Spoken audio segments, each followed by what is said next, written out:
देखो, एक मजेदार खबर है। खबर और मजेदार? अरे जो कुछ भी खबरें हैं सब घट चुकी हैं। कुछ पढ़ना है ना, इश्तिहार पढ़ो। सुनो तो सही, भारतीय महिलाओं ने इतनी तरक्की की है, इस पर यकीन नहीं होता। लिखा है, कुछ दिनों से कलकत्ता शहर में एक अनूठी वारदात हो रही है। देखने में अच्छे घर की औरतें कभी अकेली या कभी 2 या 3 की जोड़ियों में मौका देखकर दोपहर को बाहर निकलती हैं। आमतौर पर दोपहर को मर्द काम पर निकल जाते हैं और घर की औरतें खाने के बाद एक झपकी नींद की तैयारी में होती हैं। तभी दरवाजे की घंटी बजती है।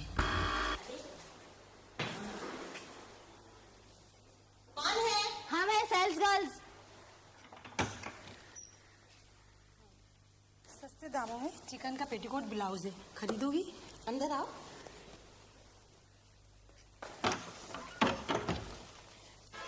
एक आवाज भी निकाली तो ठंडी कर दूंगी। चलो जल्दी, जेवर और पैसा निकालो, जल्दी चलो। चलो जल्दी निकालो, चलो चलो जल्दी जल्दी करो। ऐसी घटनाएं पहले भी कई मोहल्लों में हो गई है, अभी तक कोई पकड़ा नहीं गया। तो इसमें ताजुब होने की क्या बात है? औरतें तो दिन दहाड़े लूटमार करती रहती हैं। वाह, औरतें दिन दाड़े लूटमार करती है और तुम लोग सब साधु संत हो। अरे मैंने तुम्हें सुनाने के लिए नहीं कहा। मैंने कब कहा कि हम साधु संत हैं? लेकिन तुम औरतें भी कुछ कम नहीं। औरतों की बुराई करना तुम लोगों की आदत ही है। क्या किया है औरतों ने? ज्यादा नहीं, सिर्फ दिन दहाड़े डकैती। चलो मान लिया इन लड़कियों ने गलती की है, पेट की खातिर एक गलत काम किया है। और तुम लोग तो हर वक्त खून खराबा कर रहे हो। लड़ाई दंगा, हजारों लोगों की हत्या, वो सब कुछ नहीं। मर्दों के मुकाबले में औरतें कितनी हत्याएं करती हैं? देखो, औरतें जब तक घर की 4 दीवारी के अंदर रहती थी तब तो कुछ कर दिखाने का मौका नहीं मिला। लेकिन आज आजादी के बाद पर निकल आए हैं, न जाने क्या क्या गुल खिलाएंगे। बंकिम चंद्र ने 100 साल पहले देवी चौधरानी की कहानी लिखी थी। उसमें भी देवी चौधरानी ने न जाने क्या क्या किया। अरे आज के जमाने में अगर देवी चौधरानी होती ना तो क्या खेल दिखाती, जरा सोच कर देखो। अरे जाओ जाओ, ये सब उल्टी सीधी बातें सुनाकर मेरी आंखों में धूल झोंकने की कोशिश मत करो। सचमुच कितने उदाहरण दे सकते हो जिनमें औरतों ने खून किया हो? तुम्हें उदाहरण चाहिए? अच्छा, 2 महीने पहले वो औरतों के जेल खाने में औरत थी, क्या नाम था उसका? प्रमिला पाल। जेल के गार्ड का खून करके लापता हो गई। हाँ, 2 महीने पहले एक औरत ने खून किया और इस 2 महीने के अंदर तुम मर्दों ने कितने खून किए, इसका भी कोई हिसाब है? चलो ये देखो, आज के अखबार में ही देख लो, स्त्री जाति की बर्बरता का एक नमूना। किसी धोबी ने महिला की कीमती सिल्क साड़ी धोते समय उस पर खराश लगा दी। गुस्से में आकर महिला ने उसका नाक ही काट दिया। अब उसकी स्थिति गंभीर है, अस्पताल में है और बचने की कोई उम्मीद भी नहीं। बातें बनाने में तुम पूरे उस्ताद हो। तुम सब झूठे, चोर, डकैत और खूनी हो। अच्छा, हाँ। और तुम सब? लो, ये कौन अटका पड़ा है? वो समय नहीं होगा। चिट्ठी।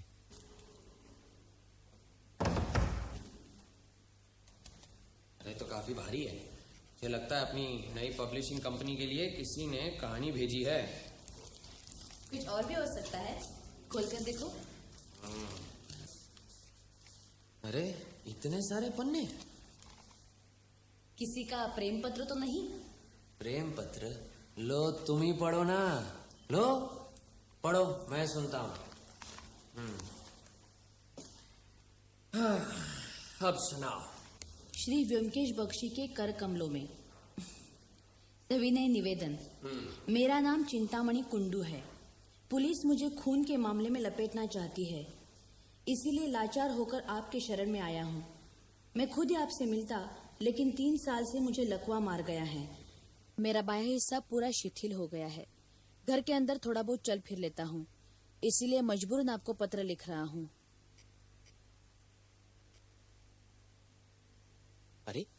अरे पढ़ो ना, आगे पढ़ो। पहले मैं अपने बारे में कुछ बता दूं। मेरी अब उम्र करीब 57 साल की है। बीवी बच्चे नहीं हैं, सिर्फ 3 मकान हैं।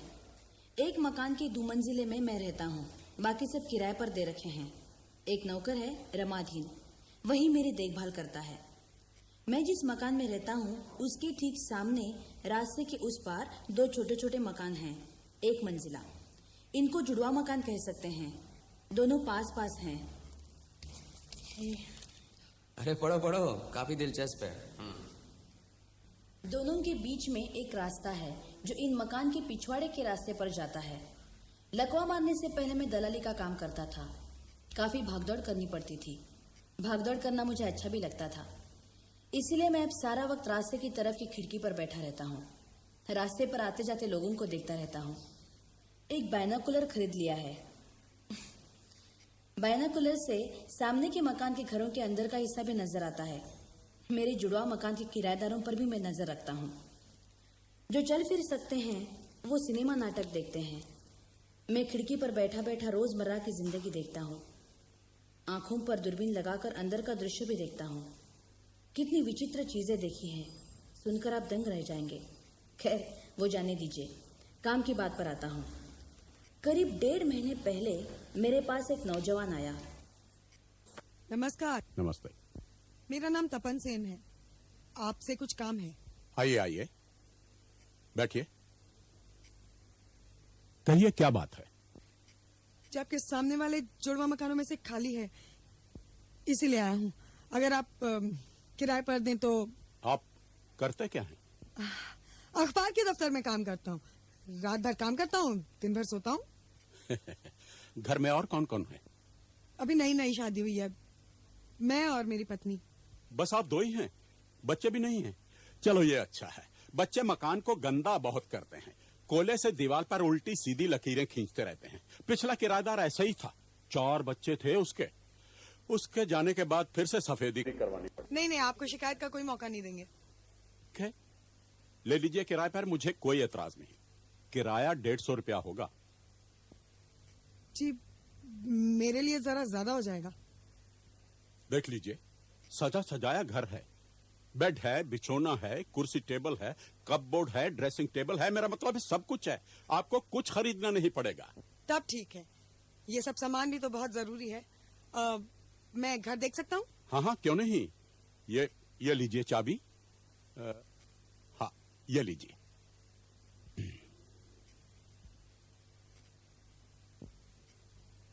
अरे, पहले मकान तो देख लेते।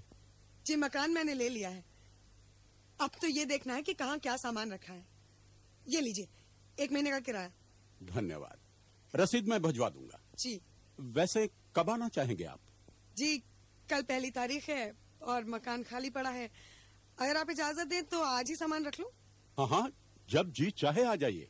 चाबी रखिए अपने पास। जी, धन्यवाद। उस दिन शाम को 6-7 बजे तक खिड़की के सामने वाले घर को ताकता रहा, लेकिन तपन अपनी पत्नी को लेकर नहीं आया। सुबह खिड़की खोलकर देखा कि वो लोग आ गए हैं। सदर दरवाजा खुला था। जरूर रात को किसी वक्त सामान लेकर आ गए होंगे। मैं उधर ही आग गड़ाए बैठा रहा। सुबह 9:30 के करीब एक युवती ने अंदर से दरवाजा बंद किया।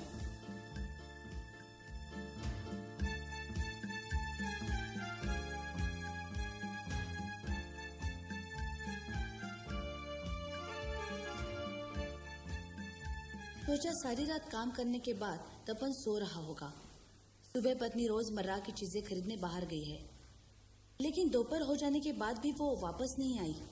वापस आई दिन ढलने के पहले, करीब 5 बजे। उसने मेन दरवाजे पर न दस्तक दी न पुकारा, सीधी दोनों मकान से बीच के गली से अंदर चली गई। पिछवाड़े दरवाजे से अंदर घुसी होगी। सोचा पतिदेव को नींद से नहीं उठाना चाहती होगी।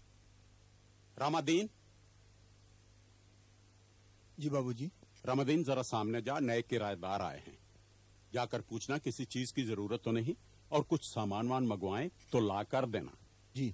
और कहना मैंने भेजा है। ठीक। जा।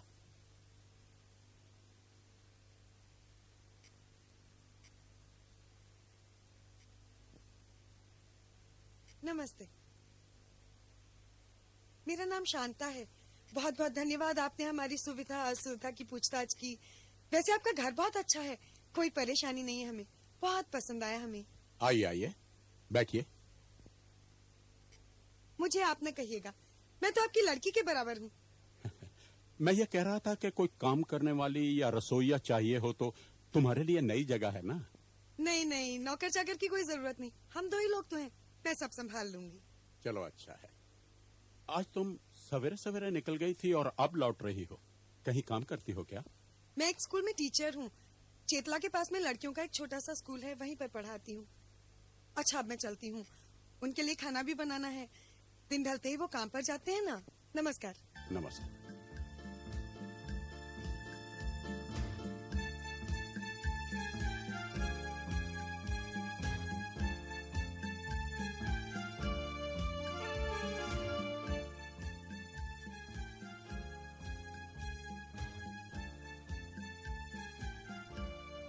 तपन रात भर बाहर रहेगा और सुबह काम के बाद घर आएगा। इस तरह उनकी रोजमर्रा की जिंदगी कटने लगी। दिन गुजरते गए। उनकी जिंदगी में कोई उतार चढ़ाव नहीं था। कभी कोई दोस्त मेहमान नहीं आता। सामने का सदर दरवाजा हमेशा बंद रहता है। सामने की खिड़की में हमेशा पर्दा लगा रहता है। अंदर की हल्की रोशनी भी करीब 8 बजे बुझ जाती है। ये दोनों नए किराएदार मुझे अच्छे ही लगे हैं। मेरी जिंदगी इन किराएदारों को लेकर है। ये लोग मेरे मकान में रहते हैं, किराया देते हैं, अपने अपने धंधे में लगे रहते हैं। जुड़वा मकान के दूसरे हिस्से में एक मद्रासी परिवार रहता है। 5-6 लोगों का परिवार है। उनसे मेरा कोई संपर्क नहीं। सिर्फ महीना खत्म होने पर अपना भाड़ा देकर रसीद ले जाते हैं। लेकिन इस नए जोड़े ने मेरा मन मोह लिया है। एक दिन सुबह शांता हमारे घर आई। ये लीजिए आपका भाड़ा। अरे शांता, आओ आओ बैठो। तुमने क्यों तकलीफ की? आ जाता भाड़ा। तुम लोग कहीं भागे जा रहे हो। और वो तपन सो रहा है क्या? जी रात भर काम जो करते रहते हैं। ओ, ये रसीद मैं रामादीन के हाथ में भिजवा दूंगा। जी कोई बात नहीं। और रात को तुम बिजली की रोशनी नहीं जलाती, क्या बात है? वो दरअसल मेरी आंखें कुछ ठीक नहीं है, तो ज्यादा देर तक की रोशनी बर्दाश्त नहीं कर पाती। सर में दर्द होने लगता है इसीलिए। और उधर उनको भी रोशनी कुछ पसंद नहीं है, इसलिए उनके जाते ही दिया जला देती हूँ। आपने ये सब गौर किया है क्या? क्या करूं बेटी, मैं सारा वक्त इस खिड़की में ही तो बैठा रहता हूँ। हाँ आपकी भी बड़ी मुश्किल है, कहीं आ जा भी नहीं सकते। अगर बुरा ना माने तो मैं आ जाया करूंगी कभी कभी, आपको एतराज ना हो तो। क्या कह रही हो तुम? तुम आओगी तो मेरा भी वक्त कट जाएगा। मैं तो कहता हूँ तुम दोनों ही आओ, मेरी तरफ दावत रही। बोलो कब आ रहे हो? बहुत बहुत धन्यवाद मैं कहूंगी उनसे, लेकिन वो तो इतना बिजी रहते हैं कि, और फिर बुरा नहीं मानिएगा, जरा मिलनसार नहीं है। कोई बात नहीं, मेरे लिए यही क्या कम है कि तुम आ जाया करोगी। लो बातों बातों में तुम्हें चाय पूछना ही भूल गया। रामादीन। नहीं नहीं, मैं चलती हूँ, आप बिना बात नहीं परेशान होंगे। मैं तो बस यूं ही किराया देने चली आई थी। चलती हूँ, बहुत सा काम पड़ा है। अच्छा। फिर एक दिन आधी रात के बाद एक अजीब घटना देखी। क्या देखा? मैं करीब रात 9:30 बजे सो जाता हूँ, लेकिन कभी कभी मुझे नींद नहीं आती। तब मैं रात भर एक तरह से जगा ही रहता हूँ। उस रात 12 बज गए तब भी मुझे नींद नहीं आई। मैंने सोचा 1 कप गर्म कोको पी लूं तो नींद आ जाएगी। मैंने खुद कोको बनाया।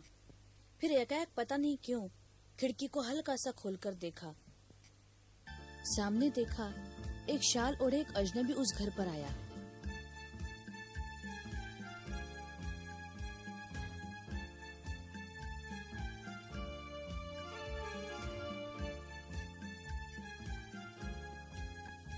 रात के अंधेरे में जब पत्नी घर में अकेली है और पति घर पे नहीं है, एक अजनबी घर में आया है, आखिर मामला क्या है? शांता तो अच्छी लड़की लगी थी। एक बार सोचा खिड़की से देखता रहूं कब तक आदमी वहां रहता है, लेकिन कोको पीने के बाद कुछ नींद से आने लगी तो मैं जाकर सो गया। मरने दो, मुझे क्या पड़ी है। किराएदार की बीवी क्या कर रही है उसकी छानबीन की मुझे क्या जरूरत। इसके बाद शांता फिर एक दिन आई, इधर उधर की बातें करके चली गई। एक बार सोचा उस रात की बात बता दूं, फिर टाल गया, जरूरत क्या है। फिर परसों रात जो हुआ उससे मैं बिल्कुल घबरा गया। उस रात भी मुझे नींद नहीं आ रही थी।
Hello, police station.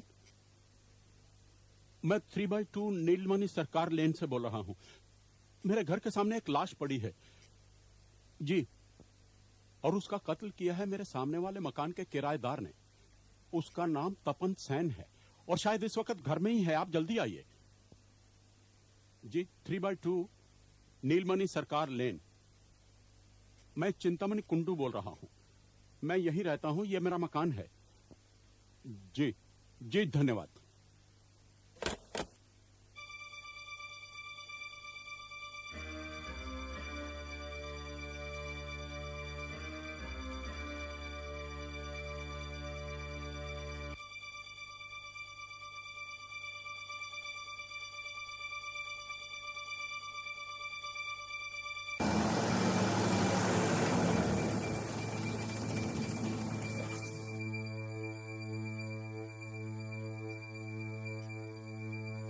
ए, तुम दरवाजा खटखटाना। तुम पीछे से देखो, मैं सामने से होके आता हूँ।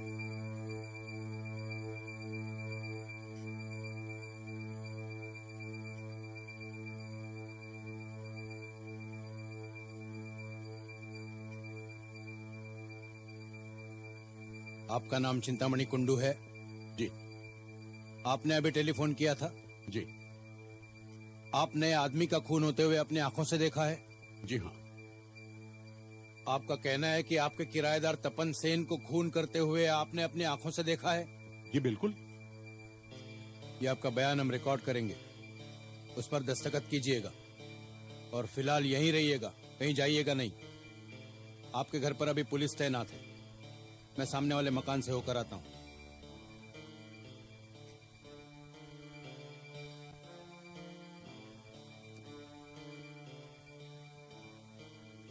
कोई मिला? नहीं सर, इस घर में इस औरत के अलावा और कोई भी नहीं है। क्या तुम्हारे पति का नाम तपन सेन है? जी। वो कहाँ है? उसके खिलाफ खून का आरोप है। मुझे नहीं मालूम। अभी कुछ देर पहले वो यहाँ आया था, फिर कहाँ गया? मुझे नहीं मालूम, मैं सो रही थी। वो पिछले दरवाजे से यहाँ आया था, कब गया? मैंने कहा ना, मैं सो रही थी। मैंने उसे नहीं देखा। मुझे कुछ नहीं मालूम। यहाँ कोई औजार या संदेहजनक चीज मिली है? जी, खून में सना कुर्ता पैजामा और चादर मिली है, जो रसोई घर में रखी है। मतलब कपड़े बदलकर यहाँ से फरार हो गया है। मुझे भी ऐसा ही लगता है सर। उस रात लाश की शिनाख्त नहीं हो पाई। दूसरे दिन पता चला मरे हुए आदमी का नाम विधुभूषण था। वर्धमान का पुलिस कर्मचारी था। छुट्टी में कलकत्ता आया हुआ था। तपन के घर आज भी पुलिस का पहरा है। उस रात से तपन गायब है, अभी तक पकड़ा नहीं गया। पुलिस वाले लगातार शांता को क्रॉस एग्जामिन कर रहे हैं। मैंने उसे गलत समझा था, उसके लिए मुझे अफसोस है। अब पता चला चादर लपेटकर आधी रात को तपन ही घर आता था। इधर मेरी हालत नाजुक है। तपन ने क्यों खून किया मुझे कुछ नहीं मालूम, लेकिन हर दिन नए नए पुलिस अफसर मुझे क्रॉस एग्जामिन करे जा रहे हैं।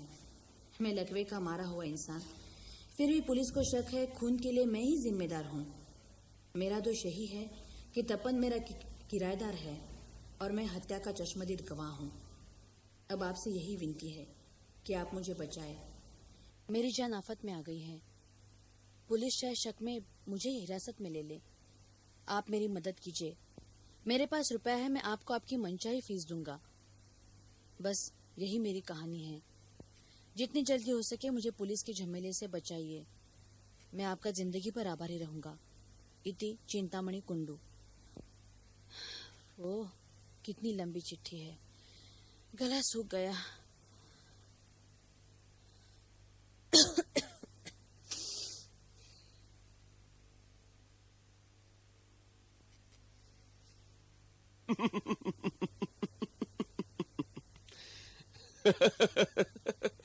क्या बात है, हंस क्यों रहे हो? मामला ही कुछ हंसने लायक है। श्रीमान चिंतामणि कुंडू एक बात में गलती कर बैठे हैं। रात को तपन के घर की बत्ती कितने बजे बुझती है, इस बात पर ज्यादा ध्यान नहीं दिया। तुम्हें कैसे पता चला?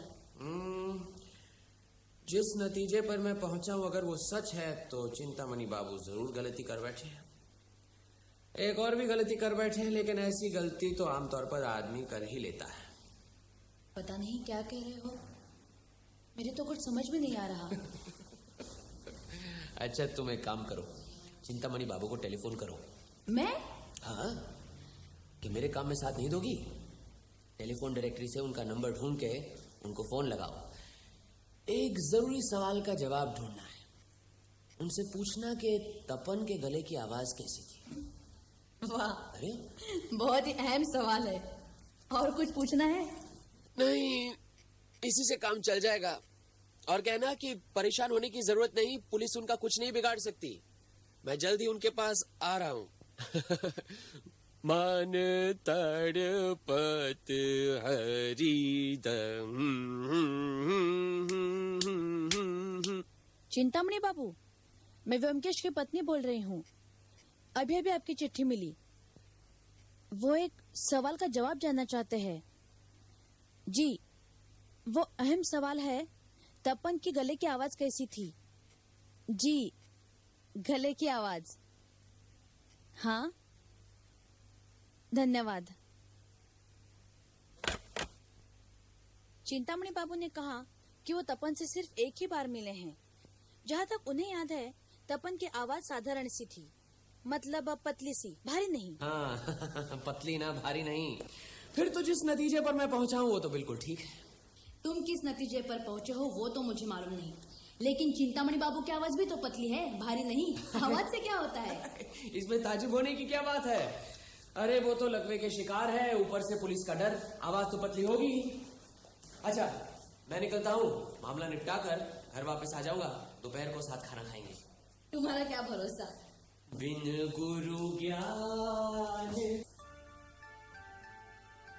अरे रामादीन, दरवाजा खोल दे, ब्योमकेश बाबू आए हैं। नमस्कार। नमस्कार, आइए आइए ब्योमकेश बाबू। आपको इधर आते देखते ही मैं पहचान गया था। पहले ये बताइए क्या लेंगे, चाय, कोको, ओवल्टीन? फिलहाल कुछ नहीं। आप ये बताइए, आज आपके पास पुलिस आई थी? नहीं आएगी, आई थी। इंस्पेक्टर एक बार झपट कर मेरी तरफ आता है और दूसरी बार सामने वाले मकान में शांता की तरफ झपट कर जाता है। एक ही सवाल को 50-50 बार पूछता है। ये लकवा कब से मर गया है? सीढ़ी उतर सकते हो कि नहीं उतर सकते? ये बाइनाकुलर काहे को रखी हुई है? तपन सेन को किराए पर मकान क्यों दिया है? इन सवालों का जवाब देते देते तो मेरी जबान थक गई है। अब आप मुझे बचाइए ब्योमकेश बाबू। कोई बात नहीं, सब ठीक हो जाएगा। एक बार मैं केस के इंस्पेक्टर से मिल लूं। क्या वो यहाँ आने वाले हैं? लो, आ गए। अरे एके रे, ब्योमकेश बाबू, आप तहकीकात कर रहे हैं? चिंतामणि बाबू, हम एक साथ कॉलेज में पढ़ते थे। क्यों, आसामी पकड़ में आया? अभी नहीं, लेकिन जाएगा कहाँ? लेकिन आप यहाँ क्या कर रहे हैं? चिंतामणि बाबू के मकान में खून हो गया है, किराएदार ने खून किया है। पुलिस उन्हें परेशान कर रही है, इसलिए अपनी हिफाजत के लिए मुझे बुला भेजा है। ब्योमकेश बाबू, जरा आप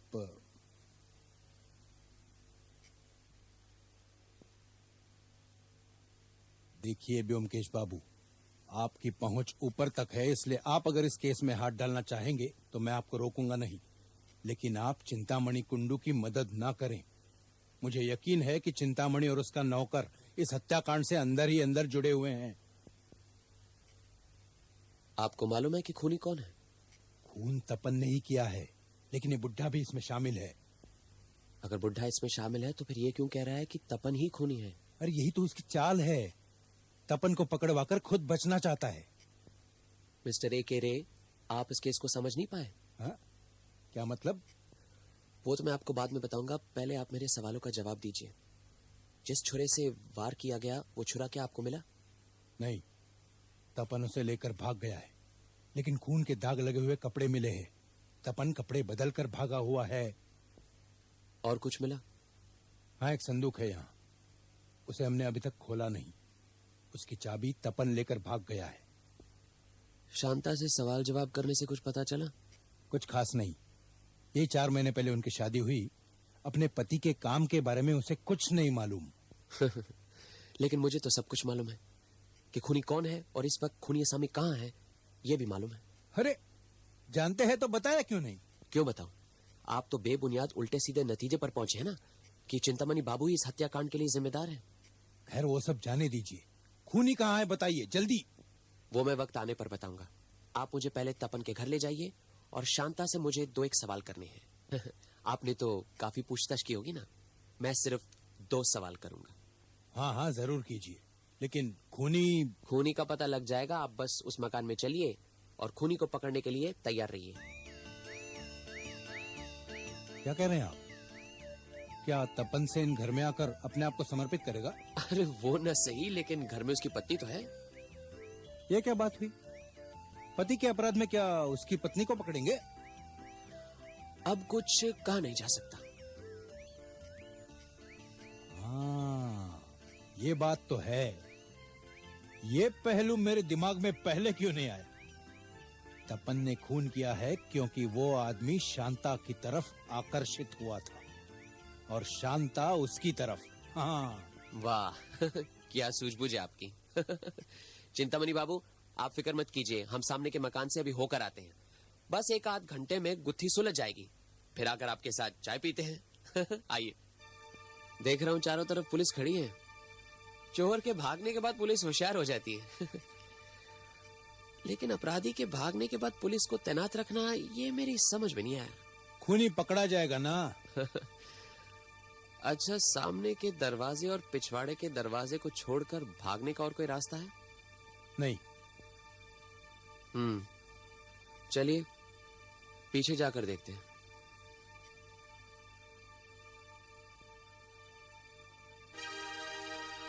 अच्छा, आप एक काम कीजिए, शांति के पास रहिए, मैं जरा गुसलखाने और रसोई का चक्कर लगा लूं। जी।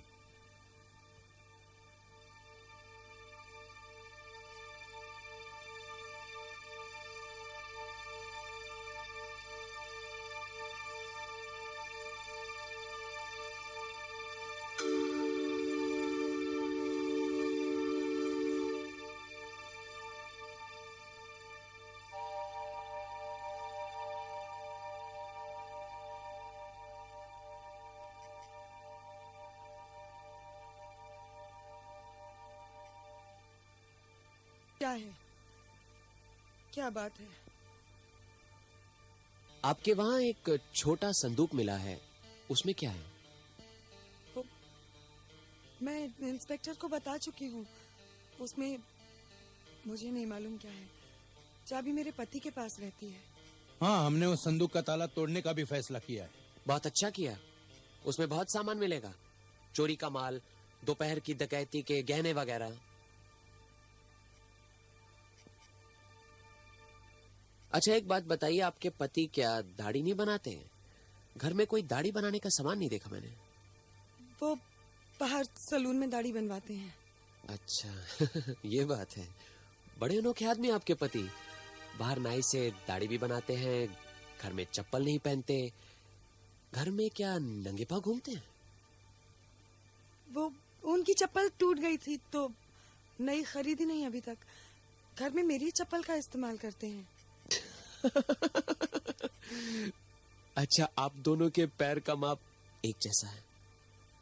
जी, करीब करीब एक जैसा ही है। वाह, बड़ी सहूलियत है फिर तो। मुझे तो लगता है आप दोनों पति पत्नी का काफी कुछ एक जैसा है। ब्योमकेश बाबू, वो खूनी कब? बस आप तैयार रहिए, शांता से आखिरी सवाल पूछ रहा हूँ। चिंतामणि बाबू ने बताया था कि आपके गाल पर एक तिल है, मुझे तो कोई नजर नहीं आ रहा। कहाँ गया वो तिल? वो तिल नहीं, मेरे गाल पे तो कोई तिल नहीं है। चिंतामणि बाबू को कोई गलतफहमी हुई होगी। बड़ी होशियार औरत हैं आप। हर सवाल का जवाब है आपके पास, लेकिन इस सवाल का क्या जवाब है?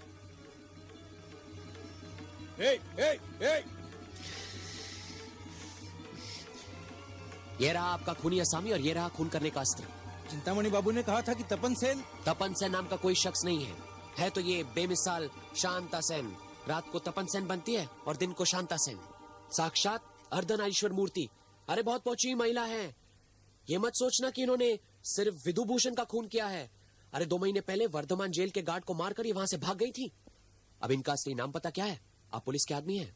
फरार कैदी का नाम धाम तो आप ही जान सकते हैं। इसका नाम है प्रमिला पाल। इसने अपने पति को जहर देकर मार दिया था, जिसके लिए इसे उम्र कैद हुई थी।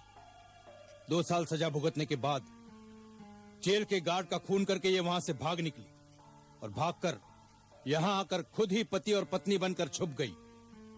फिर उस रात वर्धमान के पुलिस कर्मचारी विधुभूषण ने इसे पहचान लिया, इसका पीछा किया और फिर यहां इसी मकान के सामने इसने उसे मार डाला, क्योंकि ये वो ना करती तो विधुभूषण इसे पकड़ लेता। ये है इस महिला की कहानी। ठीक है ना? हाँ, ठीक ही लगती है। गणेश, हथकड़ी लाओ। आपकी चिट्ठी पढ़ते ही मुझे कुछ खटका सा लगा। आपने तो कभी दोनों पति पत्नी को एक साथ देखा ही नहीं था। दूरबीन होने के बावजूद घर के अंदर का भेद कभी जान ही नहीं पाए। मर्द आपके पास एक बार आया था, लड़की कई बार। क्यों? दोनों हमेशा सामने के सदर दरवाजे से आते जाते नहीं थे, पिछले दरवाजे का इस्तेमाल करते थे। क्यों? लड़की की आवाज पतली थी, मर्दों जैसी भारी नहीं। क्यों? शक नहीं होता कि कुछ गड़बड़ है? संक्षेप में मामला कुछ यूं है। प्रमिला पाल जब जेल से भागी तो उसे 2 चीजों की जरूरत पड़ी। एक तो अपना हुलिया बदलना, दूसरा रोजगार। उसने अपने बाल कटवाकर लड़कों जैसे बाल रख लिए। अब दिन दहाड़े चोरी चकारी करने के लिए नारी वेश का होना बहुत जरूरी है। इसलिए उसने एक बढ़िया विलायती नकली बालों का जूड़ा खरीदा, यानी कि विग। बस उसकी दोहरी जिंदगी शुरू हो गई। उसने आपसे मकान किराए पर लिया। अब क्या होता है कि बड़े शहरों में बहरूपिया बन के रहना तो बहुत आसान है। पड़ोस में कौन कहां है, क्या काम करता है, किसी को परवाह नहीं। उसने गौर किया कि आप हमेशा खिड़की के पास ही रहते हैं, आपके पास हमेशा दूरबीन होती है। वो सचेत हो गई। उसने घर पर कब्जा किया रात के समय, जब आप सोए थे। किसी को पता नहीं चला कि एक जन आया था या 2। बस उसकी रोजमर्रा की जिंदगी शुरू हो गई। सवेरे वो लड़की का रूप धारण किए पढ़ाने के बहाने घर से निकलती, दिन भर में चोरी चकारी करके शाम को वापस लौटती, रात को फिर मर्द के लिबास में घर से निकल पड़ती, आपको धोखे में रखने के लिए। बिजली की बत्ती बुझाकर वो दिया जलाकर रख छोड़ती है। जब दिया का तेल खत्म हो जाता तो दिया अपने आप ही बुझ जाता। आप समझते कि शांता बत्ती बुझाकर सो गई है, लेकिन गौर करने की बात यह है कि बत्ती हमेशा तपन के घर से निकलने के पहले ही बुझती थी। फिर रात को जब आप सो जाते तब वो वापस आती, चादर ओढ़े हुए। चादर शायद वो अपने ओवरकोट में छुपा लेती होगी। आपने जब बताया कि वो चादर ओढ़े आपने उसे देखा है, तो मैं तो यही समझ बैठा कि प्रमिला पाल का कोई गुप्त प्रेमी है। बस इसी तरह काफी देर तक चलता रहा, लेकिन फिर वो मुसीबत में आ पड़ी। वर्धमान के पुलिस कर्मचारी विधुभूषण यहां कलकत्ते आए हुए थे। उन्होंने किसी तरह प्रमिला पाल को देख लिया, लेकिन मर्दों के लिबास के बावजूद उन्होंने उसे पहचान लिया और उसका पीछा किया। बस वो घबरा गई। उसने शायद कोशिश की होगी कि उन्हें झांसा देकर कहीं भाग निकले, लेकिन ऐसा हो नहीं पाया।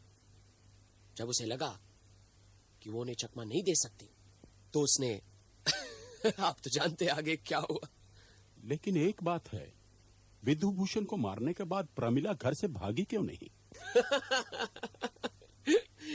आपने उसे भागने का वक्त कहां दिया? उसे क्या पता कि आप उसे खिड़की से खून करते हुए देख लेंगे। उसने तो सोचा था कि बड़े आराम से अपने गहने, जेवर, कीमती सामान लेकर भागेगी। लेकिन हाँ, ये तो वो जानती थी कि घर के सामने लाश है, पुलिस भी आएगी, इसलिए ज्यादा समय बिता नहीं पाएगी। लेकिन पुलिस तो हत्या के 5 मिनट के अंदर ही वहां पे आदम की। उसने अपने नकली बाल लगाए और लड़की बन गई, लेकिन जल्दबाजी में गाल पर तिल लगाना भूल गई। लेकिन वो गाल पर लाल तिल लगाती क्यों थी? भाई दोनों लिबासों में कुछ अंतर तो लगे ना। लड़का सज धज कर, काले चश्मे, मूछें, लड़की सजकर, नकली बाल, गाल पर तिल। अच्छा मैं चलता हूँ।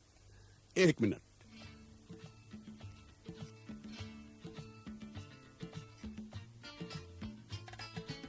अरे ये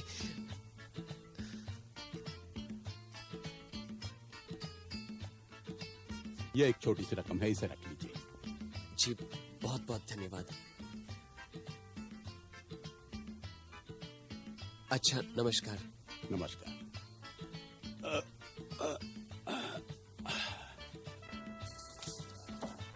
सुन मेरे प्यार। अभी वक्त मिला है घर आने का। कह गए थे दोपहर को घर आओगे खाना खाने। अरे तुम्हें तो मालूम है देर हो जाती है, लेकिन खाना जरूर खाऊंगा। तुम सब मर्द एक तरह के हो। तुम औरतें भी कुछ कम नहीं।